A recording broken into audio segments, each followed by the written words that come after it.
마가복음 15장 1절에서 15절까지의 말씀입니다. 한 절씩 교독하겠습니다. 새벽에 대제사장들이 즉시 장로들과 서기관들 곧 온 공회와 더불어 의논하고 예수를 결박하여 끌고 가서 빌라도에게 넘겨주니 묻되 내가 유대인의 왕이냐. 예수께서 대답하여 이르시되 내 말이 옳도다 하시매 대제사장들이 여러 가지로 고발하는지라. 빌라도가 또 물어 이르되 아무 대답도 없느냐. 그들이 얼마나 많은 것으로 너를 고발하는가 보라 하되 예수께서 다시 아무 말씀으로도 대답하지 아니하시더니 빌라도가 놀랍게 여기더라. 백성들의 요구대로 죄수 한 사람을 놓아주는 전례가 있더니 밀란을 꾸미고 그 밀란 중에 살인하고 체포된 자 중에 바라바라 하는 자가 있는지라. 우리가 나아가서 전례대로 하여 주기를 요구하는데 빌라도가 대답하여 이르되 너희는 내가 유대인의 왕을 너희에게 놓아주기를 원하느냐 하니 이는 그가 대제사장들이 시기로 예수를 넘겨준 줄 암이러라.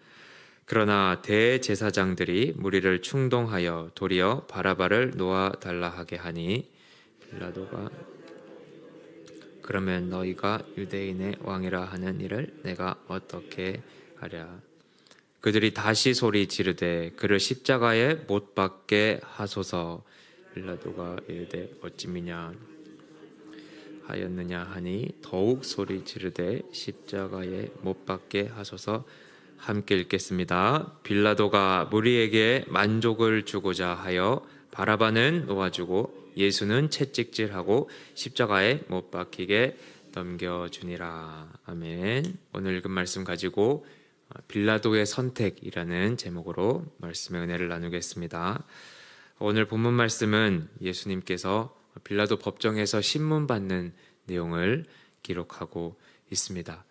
예수님께서 법정에 서게 된 것은 자신의 죄악이나 허물 때문이 아니라 당시 기득권 세력이었던 대제사장들의 시기심 때문이었습니다.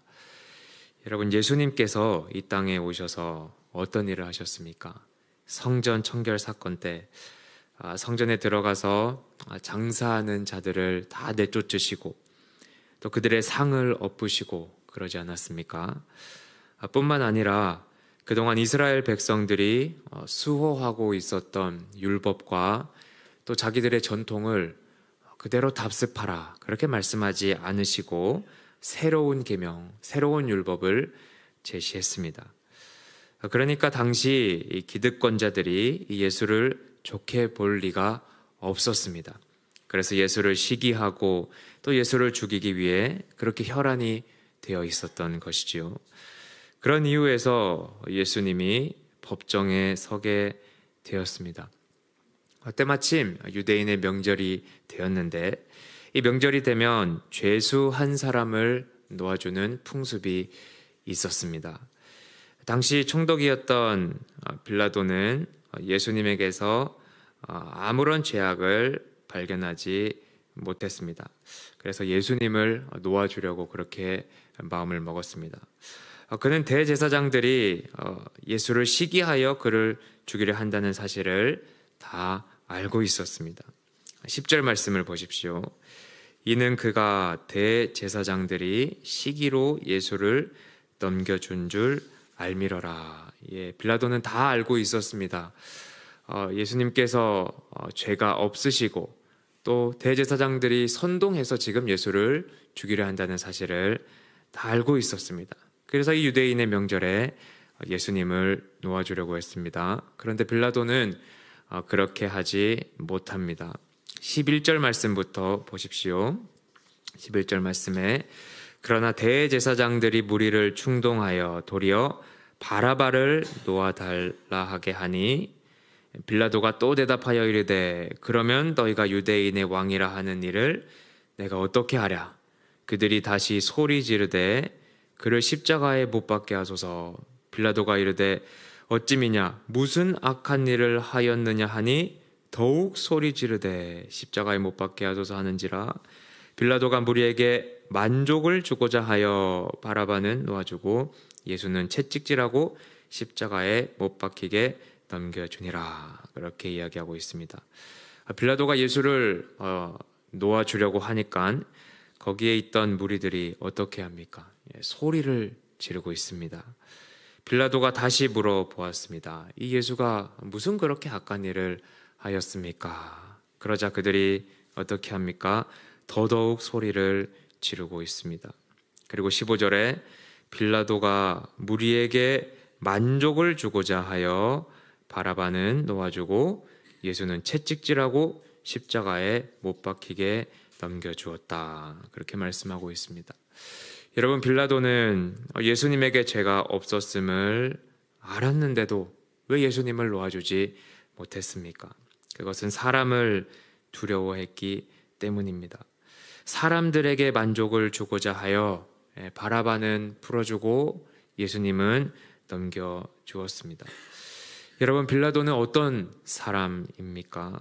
사람들의 만족을 구하는 자였습니다. 사람을 두려워하는 자였습니다. 눈치 보는 인생이었습니다. 그런데 빌라도가 이렇게 행동할 수밖에 없는 이유가 있습니다. 이 빌라도가 당시 총독으로 있었는데 이 빌라도가 재임하기 전에 유대 땅을 다스리던 사람이 이 헤롯 가문의 아켈라오라는 아주 폭군과 같은 정치를 했던 사람입니다. 이 아켈라오는 자신에게 반기를 드는 사람이 있으면 그들을 한꺼번에 모아서 죽이기도 하는 아주 그런 극악무도한 정치를 했습니다. 그 아켈라오 밑에 있는 사람들이 하도 불만이 많으니까 이 로마에서 아켈라오를 파면해버리고 새로운 총독을 임명하게 되는데 그 사람이 바로 빌라도였습니다. 그러니까 빌라도에게는 어떤 부담감이 있겠습니까? 민심을 안정시키고 또 사람들의 불만을 잠재우고, 왜냐하면 자기 전에 있었던 사람이 그런 이유로 쫓겨났지 않습니까? 그러니까 반란이 일어나지 않도록 하는 그런 엄청난 부담과 중압감이 자신에게 있었던 것이지요. 그렇게 하지 않으면 어떻게 될까요? 총독의 자리가 위태로워지는 것입니다. 그래서 빌라도가 예수님에게 아무런 죄가 없었음을 알았지만 할 수 없이 예수님을 넘겨준 겁니다. 이 부담감 때문에 사람들로부터 뭔가 잘못 보여서 반란이 일어나기라도 한다면 나의 이 총독의 자리가 위태로워질 수 있다는 이 두려움이 이런 선택을 하게 만들었던 것이지요. 여러분, 이 빌라도와 대비되는 한 사람이 있습니다. 바로 예수 그리스도입니다. 예수님께서는 자신이 무고하게 이 법정에 섰음을 알고 있었습니다. 대제사장들이 기득권을 지키기 위해 사람들을 선동하면서 자기를 죽이려 한다는 사실 또한 다 알고 있었습니다. 빌라도가 총독의 자리를 잃게 될까 하는 두려움 때문에 사람들의 눈치를 보고 옳은 판단을 하지 못했다는 것도 다 알고 있었습니다. 그런데 예수님께서는 아무런 말씀도 하지 않으시고 묵묵히 십자가의 길을 걸어가십니다. 마치 도살자에게로 끌려가는 양같이 말이지요.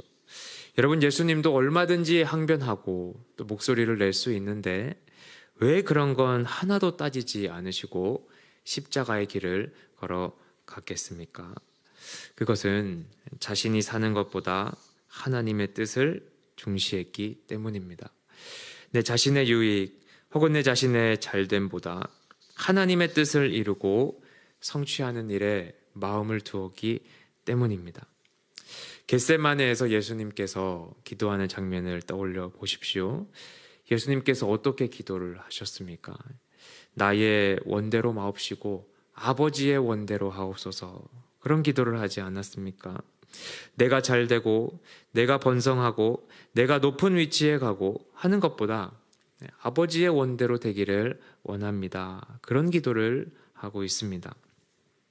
여러분, 우리가 빌라도와 같은 선택을 하는 이유는 내가 쥐고 있는 것, 내가 소유하고 있는 것에 마음을 다 빼앗겨 버렸기 때문입니다. 내가 잡고 있는 것을 잃으면 어쩌나 하는 두려움 때문입니다. 그러나 예수님을 보십시오. 내가 쥐고 있는 것을 잃는 것보다 하나님을 더 두려워하고 있습니다. 하나님의 뜻이 선택의 기준이 되고 있습니다. 우리의 삶이 이와 같은 삶이 될 수 있었으면 좋겠습니다. 예수님처럼 나의 물질, 나의 명예, 나의 성공, 그런 거 다 잃어버린다고 해도 하나님의 뜻이라면 묵묵히 십자가의 길을 걸어갈 수 있는 자, 그런 자가 바로 우리가 되었으면 좋겠습니다. 하나님께서는 그런 인생을 귀하게 여기실 줄 믿습니다. 오늘 이 하루도 이와 같이 예수님과 같이 하나님의 뜻을 따라 내가 잡고 있는 것을 잃을까 하는 두려움에서 살기보다는 예수님과 같은 삶을 살아가서 하나님께 인정받고 또 하나님께 합한 자라고 그렇게 인정받는 우리 모두의 삶이 될 수 있기를 바랍니다. 기도하겠습니다.